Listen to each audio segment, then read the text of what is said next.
بسم اللہ الرحمن الرحیم۔ والدین کے ساتھ رہنے والے شادی شدہ لڑکوں کے لیے دوسری قسط۔ نمبر 1، سب سے پہلی بات تو یہ سمجھ لینی چاہیے کہ لڑکی کے ساتھ آپ کی انفرادی شادی ہوئی ہے۔ جی ہاں، لڑکی کا نکاح آپ کے ساتھ ہوا ہے۔ کیا مطلب یہ کہ اس کے حقوق کی حفاظت کی ذمہ داری اصلاً آپ پر ہے۔ جب آپ نے کسی سے نکاح کیا تو اصلاً آپ اس کے قوام یعنی سرپرست بنتے ہیں۔ یاد رکھیے کہ قوام ہونا بنیادی طور پر ایک ذمہ داری ہے، نہ کہ حق۔ کس چیز کی ذمہ داری؟ جس پر آپ کو قوام بنایا گیا ہے اس کے حقوق کے تحفظ اور فراہمی کی ذمہ داری۔ چنانچہ خدا نے شوہر پر بیوی کے حقوق کا محافظ ہونے کی ذمہ داری عائد کی ہے، اور اسی ذمہ داری کی ادائیگی کے لیے شوہر کو چند اضافی یا مختلف، جو کہنا چاہیں کہہ لیں، حقوق بھی عطا کیے ہیں۔ حقوق ہمیشہ ذمہ داری کی ادائیگی کے لیے ہی دیے جاتے ہیں، تو اللہ نے آپ کو قوام بنا کر ذمہ دار بنایا ہے۔ نکاح کے ایجاب و قبول اور کاغذ پر دستخط کر کے آپ اس ذمہ داری کو اٹھانے کا وعدہ کرتے ہیں۔ تو خوب سمجھ لیجئے کہ نکاح کا مطلب کسی دوسرے کے حقوق کی ذمہ داری اٹھانا ہے۔ روز محشر خدا آپ سے ان حقوق کے بارے میں پوچھنے والا ہے۔ کہیں ایسا نہ ہو کہ آپ کی بیوی آپ کے خلاف خدا کے حضور فریادی بن کر کھڑی ہو۔ تو یہ بات خود کو روز یاد کروائیے کہ لڑکی کے ساتھ اصلاً آپ کی شادی ہوئی ہے۔ نمبر 2، اسی بات کا دوسرا پہلو یہ ہے کہ اپنے والدین کو یہ کہہ کر آپ اس انفرادی ذمہ داری سے نہ تو بھاگ سکتے ہیں اور نہ ہی خدا کے حضور سبکدوش ہو سکتے ہیں کہ آپ نے شادی کروائی ہے، آپ جانیں اور یہ جانیں، اور اس کے بعد بیوی کو والدین کے رحم و کرم پر چھوڑ دیں۔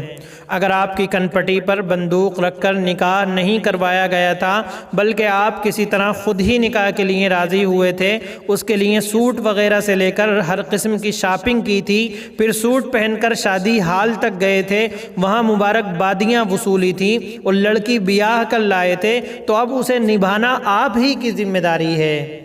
یہ اس لیے کہا کیونکہ بسا اوقات والدین کسی نہ کسی طرح بچوں کو نکاح کے لیے راضی کر لیتے ہیں، لیکن یہ بہرحال فائدے اور نقصان کے کسی نہ کسی تصور کے تحت سوچی سمجھی رضامندی ہی ہوتی ہے، اور ہماری زندگی کے بہت سے فیصلے اسی طرح ہوتے ہیں، لہٰذا یہ کوئی عذر نہیں۔ مثلاً بعض اوقات والدین سختی کرتے ہیں کہ گھر سے نکال دیں گے، یا والدہ کہتی ہیں کہ ناراض ہو جاؤں گی، یا وہ رو کر فریاد کرتی ہیں وغیرہ، اور لڑکا والدین کی ناراضی سے بچنے یا انہیں تکلیف سے بچانے کے لیے راضی ہو جاتا ہے۔